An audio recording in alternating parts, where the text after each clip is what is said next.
Hello class, welcome to Reality Bites for Public Speaking Module 5. This is the week where you do your informative speech. Now you've been preparing for this, you've got an outline, you're working this week on good visual presentation techniques.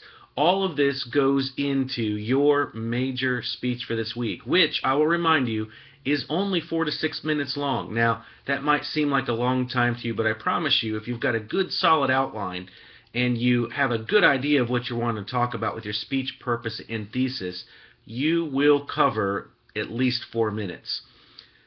The challenge of a speech ultimately is what we edit out of that speech. Usually, if we've done our homework, it's easy to come up with content. In fact, you can come up with so much content you can turn a 4-minute speech into a 20-minute speech. Don't do that.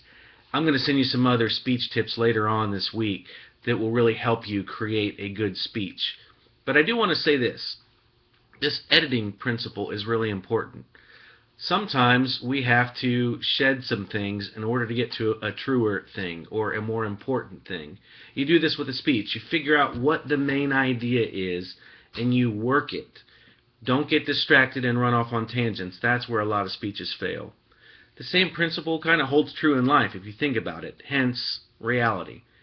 You're going to have to make a lot of choices in life.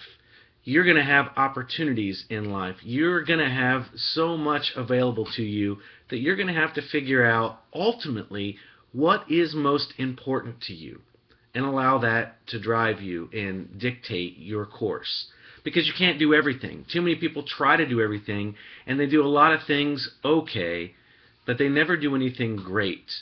And then you look back on your life every decade or so and you wonder, have I accomplished anything? Have I become the person that I set out to be? And a lot of times the answer is no, not really. Now life interferes.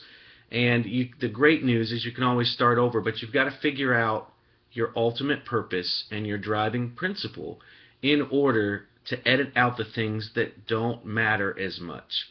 So use this speech as an example of the other things in your life that you need to kind of let go of in order to go on to greater things.